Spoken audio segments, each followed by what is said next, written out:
Welcome to market and mind. तो आज जो हम टॉपिक पढ़ने वाले हैं वो है काफ़ी interesting topic, support and resistance. और एक काफ़ी ज़रूरी टॉपिक, काफ़ी बेसिक टॉपिक, जिसे अगर इसे समझ लिया तो हम लोग काफ़ी कुछ समझ जाएंगे। बेसिकली हमारी एंट्री एग्जिट ये सारे कुछ काफ़ी स्ट्रांग हो जाएंगे, है ना। तो स्टार्ट करते हैं। तो सपोर्ट एंड रेजिस्टेंस अगर मैं बोलूँ, बेसिकली टर्म, अगर मतलब ऐसा नाम से समझ में आता है कि कहीं से कुछ सपोर्ट लेने की बात हो रही है ना। और रेजिस्टेंस मतलब कि एक लेवल तक हम लोग पहुंच रहे हैं, लेकिन उससे पार कर पाना मुश्किल है। मतलब कहीं पे जाके कुछ ऐसा है जो हमें रेजिस्ट कर रहा है ना। तो ये सेम जो चीज़ है हमारा जो चार्ट है उस पर भी अप्लाई होता है।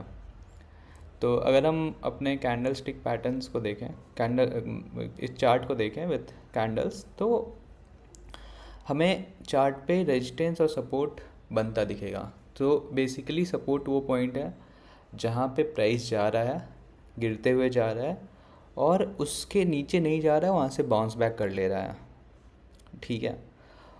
सिमिलरली रेजिस्टेंस वो लेवल है जहाँ पे प्राइस जा रहा है, बढ़ते हुए जा रहा है, और वहाँ से वो ऊपर नहीं जा पा रहा है, वो वापस पुल बैक कर ले रहा है, ठीक है। तो ये बेसिकली सपोर्ट एंड रेजिस्टेंस है। यहाँ पे आप देख रहे होगे यहाँ एक लाइन है, यहाँ भी एक लाइन है, ये सपोर्ट लाइन है, रेजिस्टेंस लाइन। पर एक्चुअल में ये लाइन नहीं होना चाहिए, एक्चुअल में ये अपना, है ना, लेवल होना चाहिए, आई मीन रेंज होना चाहिए। Let me show you somewhere else. इसको हटाओ, चार्ट पे देखते हैं, है ना। तो जैसे ये भारत फॉर्ज का चार्ट है, हाँ, अगर हम यहाँ देखें ये वीकली टाइम फ्रेम पे, तो अपना जो ये बेसिकली एक ऐसा लाइन नहीं होगा सिंगल, ये एक पूरा रेंज होगा कि अपना बेसिकली यहाँ पे ये अपना एक रेजिस्टेंस लेवल, एक रेजिस्टेंस का रेंज है, या इस प्राइस से लेकर के इस प्राइस से लेकर के इस प्राइस तक, है ना। तो ये जो सपोर्ट एंड रेजिस्टेंस जो होता है वो बेसिकली एक रेंज होता है। रेजिस्टेंस वो जहाँ पे प्राइस जा रहा है उसे तोड़ने की कोशिश कर रहा है, पर वो वापस आ जा रहा है। सपोर्ट वो लेवल जहाँ पे, इसे भी हम एक सपोर्ट मान सकते हैं, है ना। तो सपोर्ट वो लेवल जहाँ पे प्राइस जा रहा है लेकिन वापस बाउंस बैक कर ले रहा है। तो बेसिकली यही सपोर्ट और रेजिस्टेंस है ना। तो अब हम समझेंगे कि हाँ, तो बेसिकली अगर रेजिस्टेंस की बात करें तो यहाँ पे क्या होता होगा कि अगर हम लोग सेलर्स और बायर्स के टर्म में समझे, तो यहाँ पे बेसिकली क्या होता होगा कि जो रेजिस्टेंस है यहाँ पे आके अपने जो सेलर्स हैं, किसी भी पर्टिकुलर स्टॉक के जो सेलर्स हैं वो काफ़ी ज़्यादा एक्टिव हो जा रहे हैं, और जो प्राइस है उसके ऊपर जाने नहीं दे रहे हैं, है ना।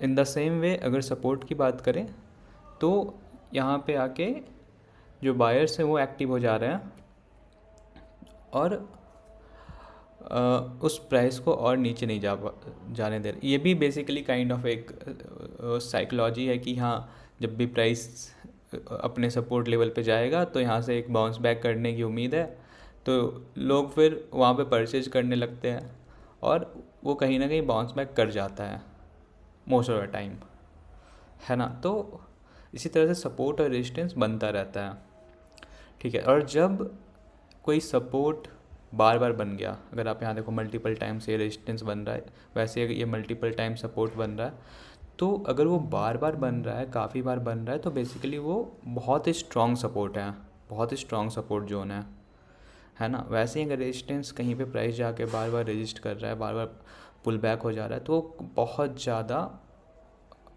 स्ट्रॉन्ग अपना रेजिस्टेंस है, ठीक है। अगर एक बार टच किया तो हम मान सकते हैं कि वो काफ़ी वीक है।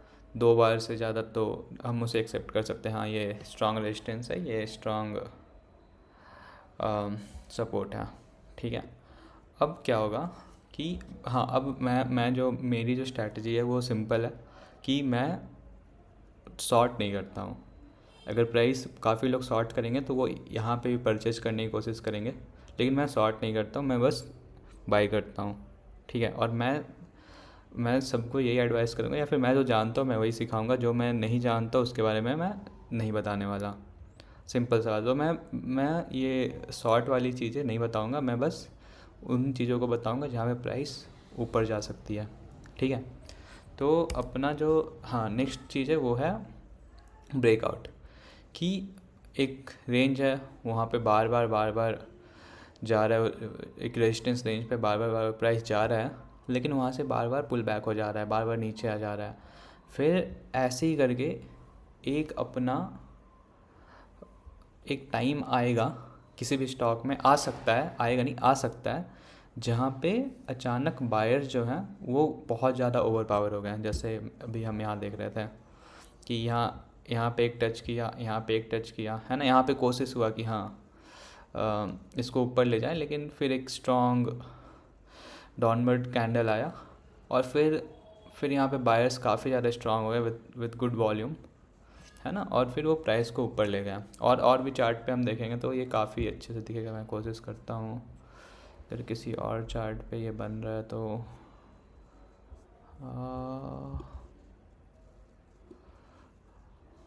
यहाँ भी देख सकते हैं, यहाँ भी एक छोटा सा बन रहा है, पर यहाँ पे बेसिकली वो ट्रेंड लाइन बन रहा है थोड़ा।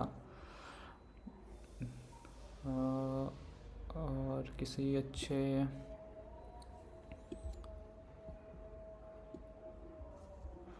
मल्टीपल रेजिस्टेंस आ रहा हो,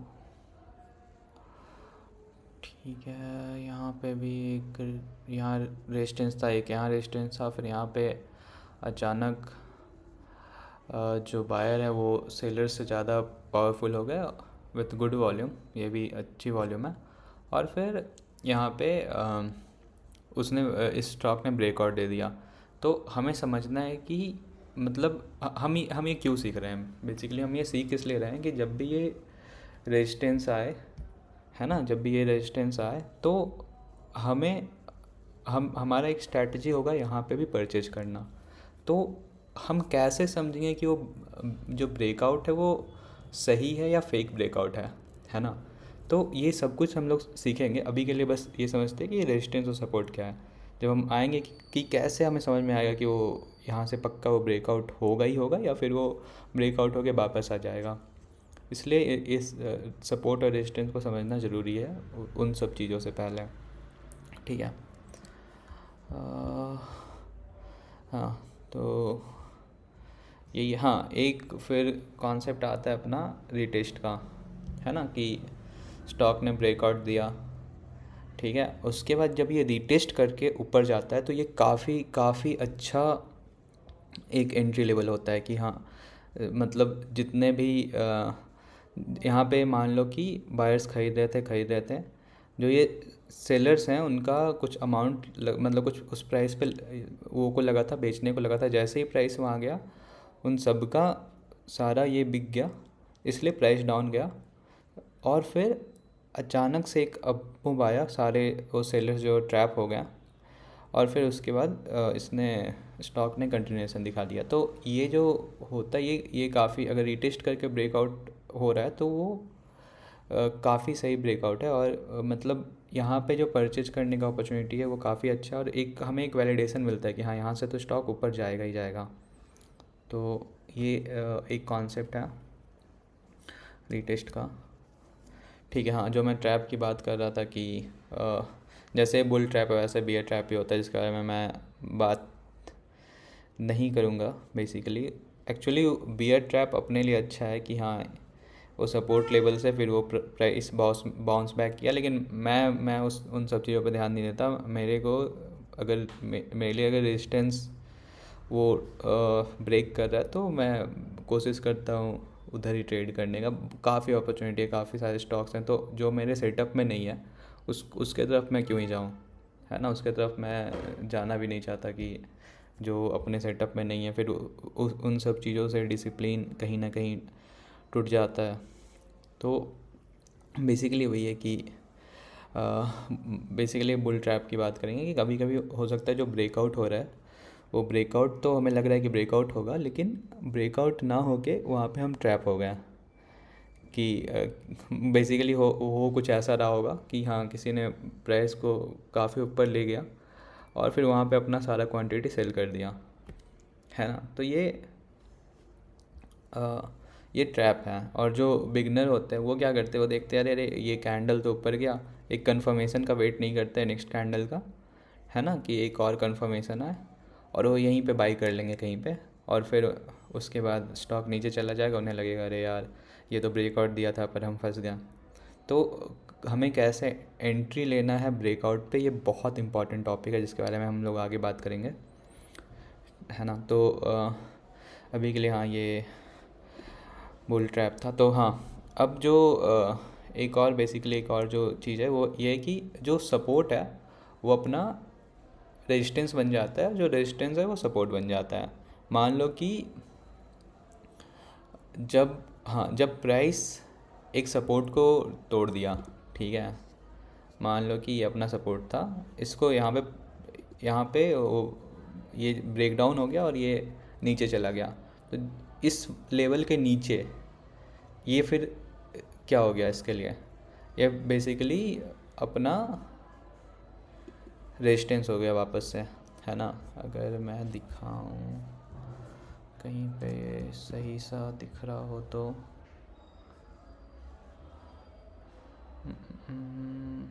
हाँ यानी यहाँ ये उल्ट वो उसके अपोजिट वाला चीज़ दिख रहा है कि जैसे ये हमारा रेजिस्टेंस था, ठीक है, रेजिस्टेंस था ये मैंने यहाँ पे मार्क किया, ये हो सकता है और भी कहीं टच कर रहा हो ये पॉइंट।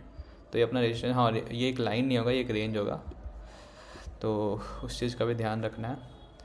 तो अब नेक्स्ट टाइम के लिए ये क्या हो गया, है ना, या फिर ये लेवल देखो, अगर आप यहाँ पे यहाँ से यहाँ के बीच ये प्राइस रहा, फिर इसी वो में अगर इसको मैं डेली टाइम फ्रेम पे देखूँ, हाँ, तो इसी रेंज में अपना प्राइस बार बार मूव कर रहा है ना।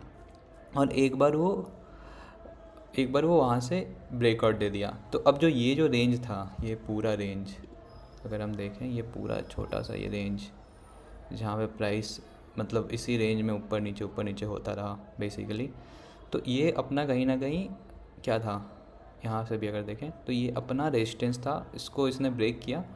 अब देखो ये प्राइस जो वापस नीचे आ रहा है ना, तो ये जो प्राइस है ये अब यहाँ पे के लिए क्या हो जाएगा, इसके लिए पहले भले ये रेजिस्टेंस था, इसको रेजिस्टेंस को ब्रेक किया, लेकिन ये जब वापस आएगा तो ये वापस में सपोर्ट बन जाएगा। तो वही मैंने यहाँ लिखा है कि जो रेजिस्टेंस है वो सपोर्ट बन जाता है, जो सपोर्ट है वो रेजिस्टेंस बन जाता है ना। अब देखो different type of support and resistance, तो हम बेसिकली क्या देखते हैं, क्या समझते हैं कि जो सपोर्ट है रेजिस्टेंस है वो क्या है, एक लाइन है या एक रेंज है, एक स्ट्रेट लाइन, एक स्ट्रेट रेंज, ऐसा नहीं होता है। सपोर्ट और रेजिस्टेंस काफ़ी अलग अलग कॉन्सेप्ट हैं, ठीक है। तो इनके काफ़ी टाइप्स हो सकते हैं, या फिर डिफरेंट टाइप्स बोलो, different ways to find support and resistance बोलो, कि मतलब वेज नहीं, बेसिकली डिफरेंट टाइप्स ही बोल सकते हैं। कि हाँ अगर यहाँ देखें तो ये कहीं ना कहीं एक ट्रेंड लाइन सपोर्ट है, ठीक है। कि यहाँ पे क्या हो रहा है कि हर एक मूव के साथ बायर्स जो हैं वो काफ़ी स्ट्रांग होते जा रहे हैं, है ना। यहाँ तक आया प्राइस, फिर प्राइस उतना नीचे नहीं गया, ये हायर हाई बेसिकली बना रहा है, ठीक है। हायर हाई बोलो, या ये कह सकते हैं कि जो बायर्स है वो इतने स्ट्रांग हो रहे हैं कि जो अपने पुराने लो पे वापस नहीं आने दे रहे हैं स्टॉक प्राइस को, ठीक है, पुराने लो पे वापस नहीं आने दे रहे हैं स्टॉक प्राइस को। तो ये काइंड ऑफ एक ट्रेंड लाइन सपोर्ट इसे कहते हैं। इसी तरह से सिमिलरली अपना डिसेंडिंग वाला भी हुआ कि हाँ यहाँ पे क्या हो रहा है कि सेलर्स इतने एग्रेसिव हो रहे हैं कि प्राइस तो वापस ऊपर जा रहा है, लेकिन बार बार जो प्रीवियस हाई था उससे नीचे ही रह के फिर से पुल बैक हो जा रहा है, प्रीवियस हाई से पहले ही पुल बैक हो जा रहा है, तो ये भी अपना एक कहीं ना कहीं रेजिस्टेंस बन गया। इसे ट्रेंड लाइन रेजिस्टेंस कहते हैं, ठीक है।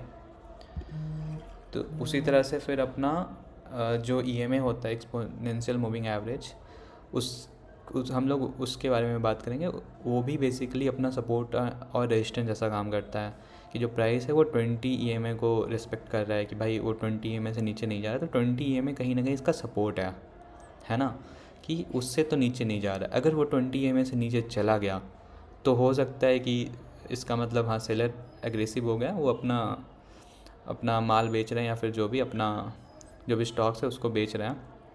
तो हम लोग ईएमए से भी सपोर्ट एंड रेजिस्टेंस देख सकते हैं। सिमिलरली सिर्फ ट्रेंड लाइन या ईएमए नहीं, जितने भी चार्ट पैटर्न्स हम लोग पढ़ेंगे, चाहे वो चैनल हो, है ना, चाहे वो अपना ट्रायंगल पैटर्न हो, अपना कप एंड हैंडल पैटर्न हो, ये सब में हमें कहीं ना कहीं सपोर्ट एंड रेजिस्टेंस दिखेगा। जो जब हम लोग आगे चार्ट पैटर्न्स पढ़ेंगे तो हम लोग उसके बारे में डिस्कस करेंगे कि वहाँ पे कैसे सपोर्ट एंड रेजिस्टेंस दिख रहा है, ठीक है।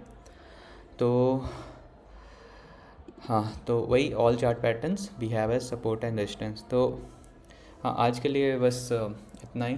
मैंने ये लाइव मार्केट में थोड़ा टाइम निकाल के क्लास बनाया क्योंकि मेरे को लगा कि ये इम्पॉर्टेंट है। मैं बात कर रहा था कि हम लोग नेक्स्ट पढ़ेंगे risk management and all, but risk management से पहले हमारे लिए इम्पॉर्टेंट था अपना सपोर्ट एंड रेजिस्टेंस समझना, है ना। तो हमने पहले सपोर्ट एंड रेजिस्टेंस पढ़ लिया। उसके बाद हम नेक्स्ट जो पढ़ने वाले हैं वो बेसिकली होगा ट्रेंड एनालिसिस। ट्रेंड के बारे में समझेंगे, जो कि बहुत इंपॉर्टेंट टॉपिक है। यहाँ पे हम लोग आएंगे रिस्क मैनेजमेंट, और इस पर हम लोग एंट्री और एग्जिट से पहले, मतलब एंट्री एग्जिट की क्लास से पहले ये रिस्क मैनेजमेंट पढ़ लेंगे, है ना, और ये जर्नल बनाना भी सीख लेंगे, ठीक है। अभी के लिए इतना ही। Thank you. अगर वीडियो पसंद आ रहा हो तो लाइक करें, सब्सक्राइब करें। Thank you.